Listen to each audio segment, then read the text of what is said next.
তো হ্যালো, আসসালামু আলাইকুম গাইস। তো নতুন একটি ভিডিওতে আপনাদের স্বাগতম। তো ব্যাকগ্রাউন্ডে গেম প্লের ভিডিও দেখে ভাবার কোনো উপায় নাই যে এটা একটা এয়ারড্রপের ভিডিও। কারণ আজকে এয়ারড্রপ সম্বন্ধে আরকি কথা বলার জন্য ভিডিওটা মেক করতাছি না। তো যেই কারণে ভিডিওটা মেক করতেছি আরকি। তো আপনারা কেউ জানেন নাকি জানি না। তো কিছুদিন আগে থেকে মনে করেন যে প্রায় আরও ৮ থেকে ৯ দিন আগে আমার মনে করেন যে মোবাইলটা কিন্তু সব শেষ আরকি। সব শেষ বলতে আমার টেলিগ্রাম থেকে শুরু কইরা মনে করেন যে আমি অ্যাক্সেসটা পর্যন্ত হারায় ফেলছিলাম আমার টেলিগ্রাম চ্যানেলের।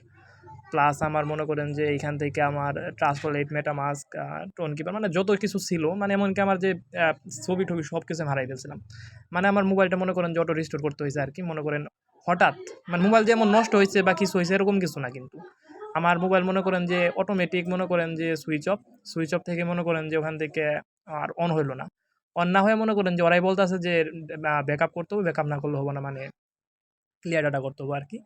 তো সেখান থেকে মনে করেন যে ক্লিয়ার ডাটা করলাম। তো ক্লিয়ার ডাটা করার পরে মনে করেন যে অন্যান্য জিনিস যেগুলো আছে যেমন Gmail এড করার পরে আমার যে ফটোস মাধ্যমে কিছু আরকি আমি ব্যাক আনতে পারছি ছবিগুলা। তো ছবি থেকে মনে করেন যে কিছু যেমন ২ টা ওয়ালেট আমি ব্যাক করছি। যেমন MetaMask এর যে আমার সেকেন্ড ওয়ালেট।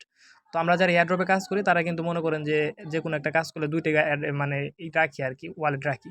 কারণ একটা মেইন ওয়ালেট থাকে, একটা সেকেন্ড হ্যান্ড ওয়ালেট থাকে। কারণ সেকেন্ড ওয়ালেটটা আমরা মনে করেন যে সব জায়গায় কানেক্ট করি।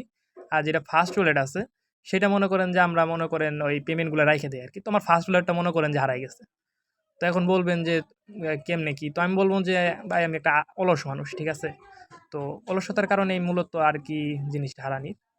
কারণ আমি মনে করেন যে চাইলেই সব জায়গায় ব্যাকআপ রাখতে পারতাম। আর আমি যে ব্যাকআপ রাখি না এমন না। আমার যে নোটপ্যাডটা আছে, ঠিক আছে? মোবাইলের যে নোটপ্যাড, এই নোটপ্যাডের মধ্যে মনে করেন যে সবকিছু সেভ করছিলাম। কিন্তু মনে করেন যে এরপরে যখন ওই যে মোবাইলটা সবকিছু রিস্টোর হইলো, তখন নোটপ্যাড থেকেও সবকিছু যাবতীয় সবকিছু একদম উধাও। তো আর টেলিগ্রামে যেগুলো আছিল ওইগুলো তো আলহামদুলিল্লাহ আছে। কারণ টেলিগ্রামে যে আমার আছে ওখানে টেলিগ্রামে কিছু জায়গায় নোটপ্যাডে টেলিগ্রামে নোট আছে দেখবেন আলাদাভাবে, ওখানে আমি সেভ করছি কিছু। তো ওইখান থেকে আলহামদুলিল্লাহ কিছু পরিমাণ ব্যাক আনতে পারছি এবং অন্যান্য যেগুলো ছিল প্রজেক্ট থেকে তো মনে করেন যে প্রায় লস। তো এখন আজকের ভিডিওটা আসলে এইসব বলার জন্য না। তো সবাইকে সাবধান করতেছি আরকি এর জন্যই যে সবাই যারা মনে করেন যে আমার মতো বোকা আছেন আর যারা অলস আছেন তারা একটু সাবধান হন। মনে করেন যে ব্যাকআপের কিগুলা যেগুলো আছে সেগুলো ২ থেকে ৩ জায়গায় রাখবেন। অবশ্যই মোবাইলে সেভ করবেন না, কারণ মোবাইলটা যখন রিস্টোর হবে তখন সব কিছু হারায় ফেলবেন। তো অবশ্যই নোটপ্যাড বন্ধ কোনো জায়গায় রাখবেন এবং নাম দিয়ে রাখবেন, কারণ একজনের মনে করেন যে একটা ওয়ালেট হয় না। কারণ আমার এয়ারড্রপে যখন অংশগ্রহণ করবেন বা এয়ারড্রপে যখন কাজ করবেন দেখবেন যে অটোমেটিক ৩ থেকে ৪-৫টা ওয়ালেট লাগতাছে, মানে লাগতেই আছে। তো তখন আপনার মনে করেন যে অটোমেটিক তখন আপনার ১০-১৫টা লাগবেই। তখন সেই হিসেবে একটা মেইন আরগুলা সাব হিসেবে রেখে দিবেন, যাতে কোনো সময় ভেজাল না বাজে আরকি। আর দ্বিতীয় কথা আপনার মনে করেন যে আ আর ডক্স তারপর মানে অনেক যেগুলা ছিল আরকি। বললাম তো অ্যাক্সেস হারায় ফেলছিলাম আমার টেলিগ্রামে। তো টেলিগ্রামে মনে করেন যে জিমেইল ছিল ওই জিমেইলটা কার আমি নিজেও জানি না। মানে হযবরল অবস্থা আরকি, মনে করেন আমি কি বলবো? তো ৭ দিন পরে মনে করেন যে টেলিগ্রামটা ব্যাক পাইছি। তো টেলিগ্রামে ব্যাক পাওয়ার পরে মনে করেন যে সবকিছু অ্যাক্সেস পাইছি আলহামদুলিল্লাহ। কিন্তু সবকিছুতে পিছিয়ে গেলাম আরকি। কারণ মাইনিং তো জানেনই কেমন, যারা মাইনিং করতেছেন বর্তমানে। তো এখন সবার জন্য ছোটখাটো ২-১ টা উপদেশ তো দিলামই। তো এখন আর যেগুলা নিয়ে বলতাছি আরকি। তো সবগুলোর আপডেট কিন্তু মনে করেন যে ডক্সের আপডেট কিন্তু ১৪ তারিখে আগে থেকে বলা আছিল।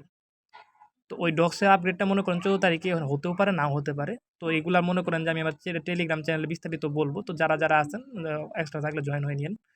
আর আপনার মানি ম্যানেজমেন্টটা কিন্তু একটা গুরুত্বপূর্ণ জিনিস। তো মানি ম্যানেজমেন্টের উপরে আমি একটা ভিডিও ইনশাআল্লাহ কাল থেকে পরশুর মধ্যে মেক করব, বা ১৪ তারিখে আসতে পারে ভিডিওটা। তার আগে মনে করেন যে অন্যান্য যে আপডেটগুলো আছে ১ সপ্তাহের মধ্যে যত কিছুর আপডেট দিয়েছে ওয়ালেট যে যত কিছু আছে সবগুলোর আপডেট আমি ইনশাআল্লাহ কাল পরশুর মধ্যে সবকিছু মেক করব। তো ইনশাআল্লাহ এই ৩ থেকে ৪ দিন প্রতিনিয়ত ভিডিও আসবে।